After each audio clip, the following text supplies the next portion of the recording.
Les amis, bienvenue dans cette vidéo. Alors aujourd'hui, on se retrouve sous un temps pourri. Voilà, c'est la Bretagne. Dédicace aux Bretons et aux Bretonnes, et en particulier à Amélie, que je salue. Et on va parler de la Mercedes CLA, donc la voiture que j'utilise au quotidien. Je vous avais fait une petite vidéo pour vous expliquer pourquoi j'avais acheté cette voiture. Et maintenant, après quelques milliers de kilomètres et quelques semaines, je vais pouvoir vous donner mon ressenti, les points positifs, négatifs. C'est parti. Donc, la CLA, qu'est-ce que c'est? C'est la berline coupée de chez Mercedes, qui est une ligne très furtive, magnifique. Je vais vous montrer ça de l'extérieur, mais bon, vous la connaissez certainement. Elle a été ensuite recyclée, il y a eu une autre phase, et ils viennent à nouveau de sortir le nouveau CLA, qui est plus moderne, avec l'intérieur plus moderne aussi de chez Mercedes. Celle-ci, c'est la phase 1. Au niveau de l'intérieur, les compteurs, c'est exactement la même chose qu'une classe A. Si vous êtes déjà monté dans cette voiture, voilà, pour le CLA, c'est pareil. Pas de changement. Donc, une voiture que j'utilise depuis quelques semaines, et une voiture que j'apprécie vraiment au quotidien. Voilà, un bon mix entre confort et performance. Alors, celle-ci, c'est la CLA 250, donc 211 chevaux, 350 Nm, le 0 à 100 en 6 secondes 7, 6 secondes 5 à peu près, ça dépend. Et traction, elle existe aussi en 4 roues motrices. Voilà, je vous laisse admirer le paysage et le pare-brise pendant que je parle, avec le traitement déperlant Crytex by Octopus Valentin, que je salue. Voilà, traitement très efficace. D'ailleurs, on va démarrer la voiture. Je vais vous montrer. Voilà. À partir d'une certaine vitesse, plus besoin d'essuie-glace. C'est vraiment magnifique. Et aussi, quand il gèle, du coup, plus de gel, c'est fini. Boîte automatique, donc double embrayage. Voilà, comme vous voyez, pas de levier. Tout se fait par ce commodo. Ceux qui ont déjà utilisé des Mercedes connaissent. C'est classique. Palette au volant, hein. Donc 4 cylindres, 2 litres, 200 chevaux, 350 Nm de couple. Alors la sonorité est très étouffée, hein. C'est un bruit de turbo, de soufflerie, de Dyson, de tout ce que vous voulez, mais voilà, la sonorité n'est pas top. Mais avec une ligne, j'ai vu certaines vidéos, ça peut être vraiment pas mal. Cette version, donc ce CLA, c'est le CLA Alert Cobra, hein. Enfin, je blague là-dessus, de la série Alert Cobra, c'est exactement la même version, c'est-à-dire que c'est la version assez classique. D'ailleurs, il pleut plus. Je vais vous montrer de l'extérieur. Version très sobre, très classique du CLA. Donc, elle existe bien évidemment en 45 AMG avec 360 chevaux, voire même plus, je crois, 380 chevaux. Là, celle-ci, 200 chevaux. Donc, voilà, au quotidien, ça suffit. C'est parfait. Ça consomme environ autour de 10 litres au 100. Regardez la ligne du CLA, voilà, qui fait sa spécificité, hein. 4,63 m de longueur, 1,77 m en largeur. Donc quand même une grande voiture qui paraît assez écrasée, mais quand on est à l'intérieur, je trouve qu'il y a quand même assez de place. Donc en fait, c'est une base de classe A. Personnellement, j'adore ce design, d'autant plus dans cette version sobre, parce que pour le coup, je disais que la BM était une pochette surprise. Bon, au final, c'était pas réellement le cas. Là, pour le coup, oui, c'est une réelle pochette surprise. Maximo, le roi de Limo, peut confirmer, parce que 200 chevaux, ça marche vraiment bien. Et en fait, c'est surtout au niveau du couple, 350 Nm. Et on sent vraiment la poussée. Les performances sont assez surprenantes. Au prorata du nombre de chevaux, je trouve que c'est quand même vraiment pas mal. Deux sorties d'échappement. Je pense que si je la garde, je vais changer la ligne d'échappement. Petit ronronnement classique. Pas d'essuie-glace, c'est très joli. Petite antenne. Voilà, contour des vitres chromées. Les jantes sont classiques. Les pneus, c'est du 225-40-18. Toute la particularité est dans la ligne. Et dans cette partie de carrosserie, ce pavillon fuyant qui s'élargit et qui réduit la taille de la vitre par conséquence. Donc pour rentrer à l'arrière, c'est quand même assez compliqué. Alors à noter aussi, particularité du CLA, pas de montant. Ça par contre je trouve que c'est très joli. Alors c'est dommage qu'il y ait cette petite custode qui reste, mais c'est vraiment joli. Alors pour entrer et sortir, c'est vrai que c'est pas pratique à l'arrière. Voilà, il faut vraiment baisser la tête parce que vous avez cette grosse partie de carrosserie qui vous empêche de rentrer facilement. Mais on va fermer parce qu'il fait froid. Mais voilà, à l'arrière, cela dit, la banquette est quand même confortable, hein. C'est un mix entre le ferme et le moelleux. On n'est pas sur la mousse de DS, le yaourt DS. c'est quand même assez, c'est du Mercedes, donc vous connaissez pour ceux qui ont déjà utilisé. L'assise est quand même assez courte. Vous avez 2 aérateurs. Il y a un petit cendrier, une prise 12 volts. Et voilà l'intérieur donc du CLA qui est le même que sur une classe A, hein. C'est exactement la même chose. Voilà. Il pouvait y avoir le Harman Kardon, je ne l'ai pas sur au niveau sono classique. Le son est quand même pas mal. C'est gris en fait, c'est pas noir. Donc l'intérieur est quand même assez lumineux. Même le cuir est gris. Voilà, je sais pas si vous allez vous en rendre compte, mais c'est pas noir. Il n'y a rien qui est noir. Tout est gris, surpiqué, gris pour les sièges et blanc dans les portières. Donc c'est vraiment joli, c'est sobre. Le volant est vraiment bien, le maintien est excellent. Les compteurs assez sport, ça j'adore. Voilà, voiture qui fait la part belle au style, plutôt qu'à la praticité, mais il y a les SUV pour ça, donc voilà. Pas de montant, ça c'est très joli. Les phares qui sont un petit peu différents, qui éclairent très bien. Sur cette partie, c'est une fausse entrée d'air. Hein. Fausse entrée d'air. Les versions supérieures et les versions AMG ont une calandre totalement différente. Voilà. Sur celle-ci, c'est très sobre. L'étoile, comme d'habitude. J'aime bien le dessin des jantes. Bon, là, elles sont pas très propres parce que de toute façon, dès que vous lavez la voiture, elle devient dégueulasse. C'est tellement gras. Alors, ce que j'adore aussi, ce qui m'a choqué au début sur la Mercedes, c'est les rétros qui sont rectangulaires comme les anciennes Mercedes des années 80. Très classique. Et ça, vraiment, j'adore. Au début, ça m'a vraiment surpris. Alors, la barre chromée, contour des vitres chromées. Et je trouve que ça nuance un petit peu avec ce gris. Gris montagne, je crois que ça s'appelle comme ça, au niveau de la couleur. La forme des phares aussi qui est très effilée, qui diffère hein, sur la phase 2. Alors, pas de vérin sur le CLA. Économie oblige. Il n'y a même pas de protection. Voilà, le 2 litres, 200 chevaux, 4 cylindres, qui marche vraiment très très bien, vraiment, et surtout le couple. Au moins, il n'y a pas trop de cache, on voit un petit peu les choses. Donc, le seuil de porte éclairé, Mercedes, magnifique. Voilà, très classique, mais j'adore justement ce style classique, ça va avec les rétros, le style global de la voiture. C'est sûr que l'écran dénote, parce qu'on dirait qu'il a été rajouté à la dernière minute, hein, ça fait un petit peu un iPad qui a été vissé en 2 secondes. Au fond, vous avez les capteurs de stationnement, également à l'arrière. Au plafond, les aérateurs ronds très jolis, moi ça j'adore. Et puis surtout ce petit motif strié, je trouve ça magnifique. Alors ça aussi, ça change selon les versions. Là, c'est comme ça et c'est très bien. Je trouve que ça va très bien avec les surpiqûres blanches de la voiture. Ensuite, vous avez cette console centrale avec beaucoup de boutons. Donc radio, médias, navigation, téléphone, couper le volume. Voilà, pour appeler, raccrocher, les réglages de la voiture. Là, on est sur la page réglage véhicule. Et vous avez bien sûr la molette, mi-molette, comme d'habitude. Et ça, c'est vraiment bien. C'est vraiment bien pensé. Parce que l'écran n'est pas tactile. On pourrait penser qu'il est tactile. Au début, je croyais qu'il était tactile. Mais en fait, pas du tout. Alors, c'est sûr que ça a pris un petit coup de vieux hein, par rapport à l'époque. Mais en tout cas, je trouve que ça reste vraiment très pratique. D'autant plus ces boutons, moi, pour le boulot, je trouve ça très pratique pour téléphoner. Voilà, d'appuyer directement. Là, le bouton de volume. Il y a le CD. Ça aussi, c'est bien. Hein, nostalgie oblige. Le pavé numérique pour composer, comme sur un 3310, voilà, comme à l'époque. C'est très bien. Ce bouton pour changer entre le mode éco, hein, vous allez voir si j'appuie, mode sport et manuel. Voilà, les warnings, le start and stop, là aussi, c'est très bien. Un bouton directement, vous pouvez le désactiver et désactiver l'aide au stationnement. Mais ça, c'est pas la peine. Ensuite, sur le côté, vous avez la molette pour régler les phares, donc phare automatique, le frein de parking électrique. Alors, il se met en route automatiquement quand vous ouvrez la portière. Ça, c'est pratique. Le commodo du régulateur de vitesse. Palette au volant. Le commodo, donc le levier de vitesse. Voilà, donc une ergonomie que je trouve très bien. C'est très facile à prendre en main. Et voilà, moi, cette console centrale, j'adore parce que tout tombe sous la main et les boutons, c'est pratique. 1000 fois plus pratique qu'un écran tactile, je trouve, mais ce n'est que mon avis. Et les commandes de clim qui sont en bas, donc clim auto bizone. Alors c'est vrai qu'elles sont un petit peu basses. Ils auraient peut-être dû inverser entre cette partie et cette partie. Mais c'est sûr que pour le design, elles sont un petit peu plus cachées. Vous avez aussi cendrier, époque oblige, et un rangement. Voilà, avec mon bordel, comme d'habitude. Si vous voulez des pastilles Valda, voilà.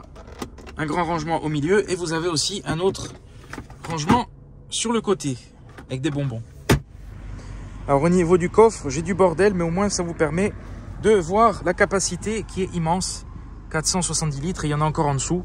Donc beaucoup de place, vraiment bien. Il n'est pas électrique, mais la petite astuce, quand vous appuyez sur la clé, quand vous restez appuyé, ça c'est vraiment génial. Un point positif pour ce CLA, parce que quand vous arrivez chargé, vous avez qu'à appuyer et ça s'ouvre directement.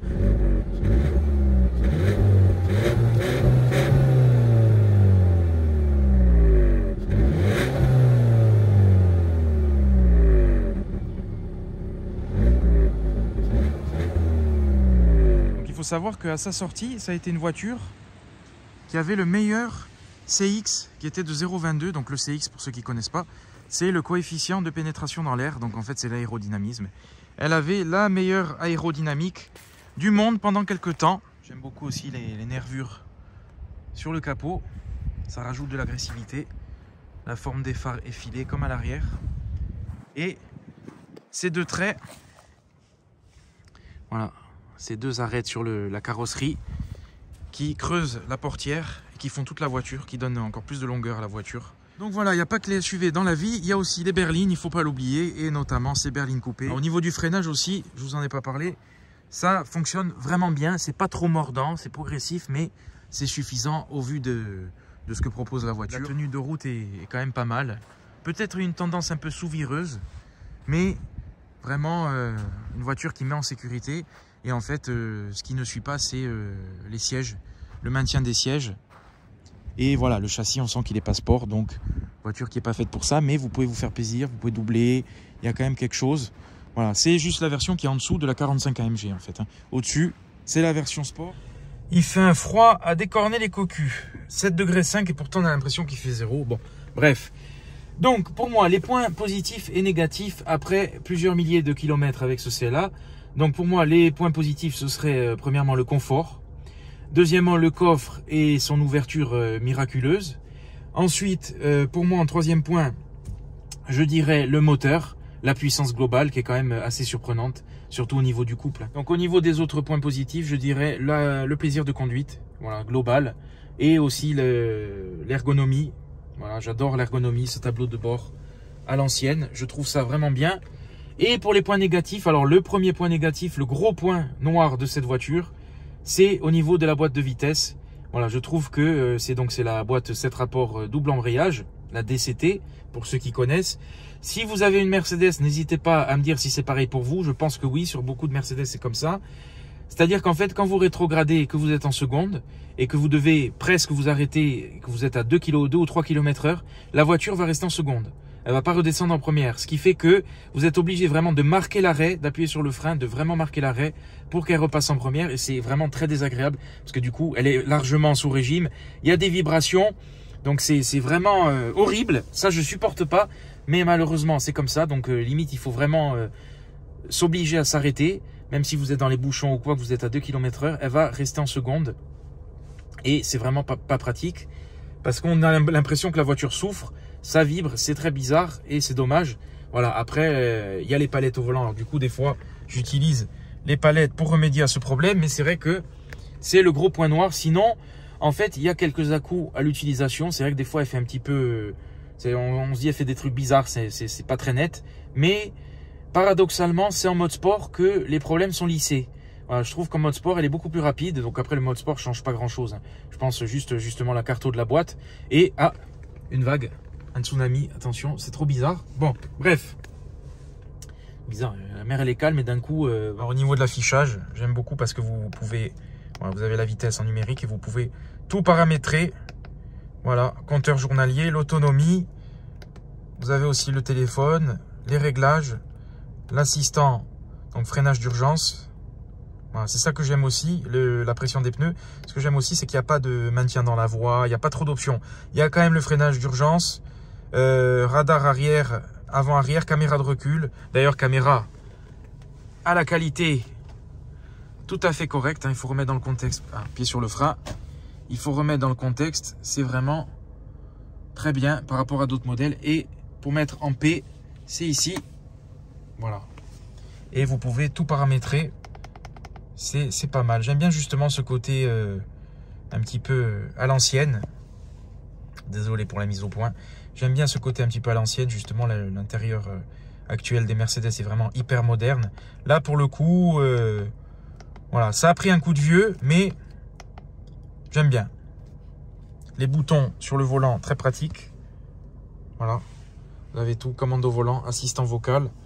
Et j'adore les compteurs qui sont très sportifs. C'est vrai que le CLA n'est pas le haut de gamme de chez Mercedes, entre guillemets. Il y a des finitions bien supérieures, même si tout est moussé sur le tableau de bord. Il y a juste des plastiques durs en contrebas. Mais c'est vrai que l'assemblage extérieur laisse un petit peu à désirer à certains endroits. Alors je vois ça sur beaucoup de marques. Et c'est vrai que venant, on se dit Mercedes, venant d'une allemande compagnie, c'est pas top. C'est vrai, il faut le dire, c'est pas top. C'est bien, mais c'est pas top. Est-ce que c'était mieux sur les Mercedes il y a 20 ans? Peut-être. Certains me disent ça, que c'était beaucoup mieux fini. Mais en attendant, ça reste quand même très correct. Et ça vieillit bien. Voilà, ça vieillit bien sur cette voiture qui a quand même quelques années, même s'il n'y en a que 50 000 km. Ça vieillit très bien, il n'y a pas de bruit parasite, ça c'est vrai que il faut le notifier quand même. Alors c'est une voiture très douce, très souple. En fait, la boîte ne donne pas envie de la pousser. Et paradoxalement, c'est en mode sport que les petits à-coups sont lissés. Donc, mais c'est vrai que vu que le châssis ne suit pas, c'est une voiture qui s'utilise au quotidien, en roulant tranquille. Et c'est vraiment très agréable, il y a un vrai plaisir de conduite. Je sens vraiment bien, il y a quand même de l'espace, beaucoup d'espace, beaucoup plus à l'avant qu'à l'arrière. Mais on a de l'espace, on a un grand coffre, un 2 litres. Voilà, c'est quand même une voiture, une belle offre, avec des prix très corrects en occasion. Et ce qui est surprenant sur cette voiture, c'est que quand vous mettez pied plancher,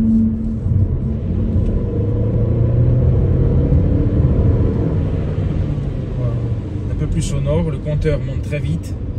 Et c'est vrai qu'une ligne sur ce modèle, ça serait vraiment top parce que si vous cherchez sur internet des versions avec un échappement sport, tout de suite ça chante vraiment, c'est vraiment agréable. C'est ce qui lui manque en fait, hein. La sonorité. Mais là je vais vous montrer, je vais mettre mode sport, palette au volant. Et c'est vrai que en mode sport les rapports passent un peu plus rapidement.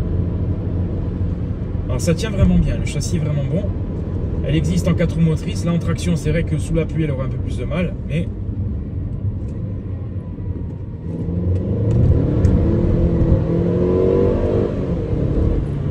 « 6200 tours maxi ».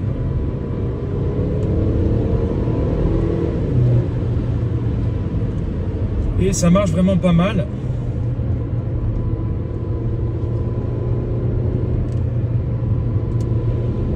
Alors la conso, quand vous poussez, c'est vrai qu'elle peut monter à 12 litres.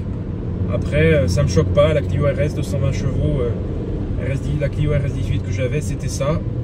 Et c'est ça qui est incroyable, c'est que vous retrouvez les mêmes performances, mais dans un confort et dans une voiture à laquelle on ne s'attend pas.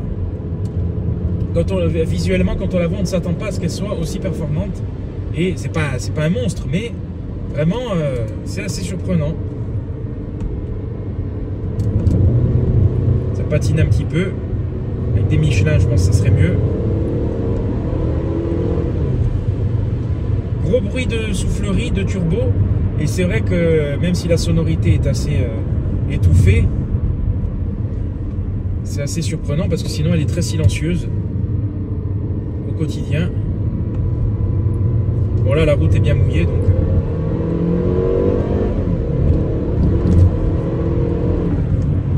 Heureusement que j'ai pas la M2, je roulerai pas comme ça. Mais c'est vrai que le CLA met quand même en sécurité. C'est pas une voiture qui fait défaut. En fait, ce qui est surprenant, c'est le couple, hein, plus que le nombre de chevaux. Parce que c'est vrai que ça permet d'avoir des performances tout à fait correctes et une Vmax de 240 km/h quand même. Et donc, c'est ça qui me plaît dans cette voiture, c'est que vous avez une voiture un peu sport, un peu dynamique, très confortable, utilisable au quotidien. Le tout dans un design qui ne laisse rien présager. Et pourtant, bien ce côté un petit peu néo-rétro. Et c'est vrai que bon, l'écran, ça fait tâche. Mais en tout cas, bon, cela dit, je n'aime pas la visibilité. Puis en tout cas, il est quand même bien pratique avec la molette. Donc,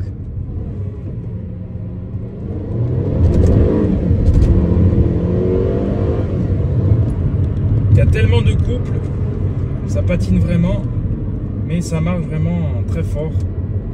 Donc 0 à 100 en 6 secondes 5 à peu près. Bon là il pleut, mais Ça pousse.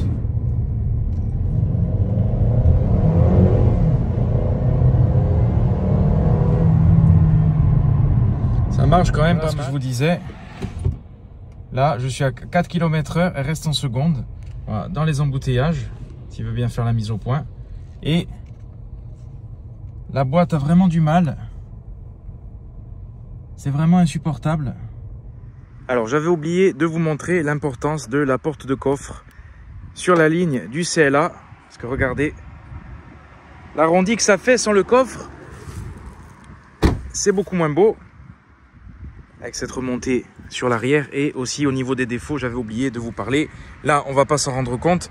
Sur cette partie, en fait, au soleil, vous avez comme s'il y avait eu du pétrole de versé dessus. C'est très bleuté. Alors, dédicace à Claudia avec qui j'en ai parlé puisqu'elle a le même problème sur sa Mercedes. Elle s'est renseignée auprès de Mercedes. C'est un défaut de fabrication. Alors, quand vous nettoyez, vous pouvez le faire partir. Mais en fait, ça va toujours revenir. Là, vous le voyez pas trop, mais ça fait des traces, des coulures, comme si vous avez fait couler de l'essence. Et aussi l'assemblage qui n'est pas exceptionnel. Alors, vous avez quelques loupés au niveau de l'assemblage. Les alignements ne sont pas exceptionnels. Et je prends en référence ma série 1, la 140i. C'était 1000 fois mieux. Mais voilà, après, on n'est pas sur la Mercedes très haut de gamme. Donc, c'est comme ça. Voilà, je vous montre l'assemblage à ce niveau parce que vous avez aussi les phares, l'alignement des phares qui n'est pas parfait. Alors, c'est souvent le cas sur les voitures. Hein. Faites attention. Regardez même sur votre voiture. C'est pas symétrique d'un côté par rapport à l'autre.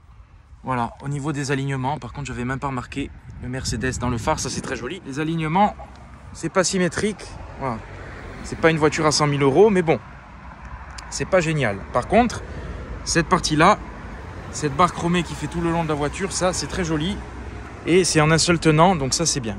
Donc voilà les amis, merci à vous d'avoir regardé la vidéo. Je ne sais pas si vous allez me voir. À bientôt pour de nouvelles choses. N'oubliez pas de vous abonner, de liker. C'est très important. Et dites-moi ce que vous pensez en commentaire de ce CLA. Si vous êtes plutôt compact, berline ou un autre style de voiture. Allez, à bientôt pour de nouvelles choses.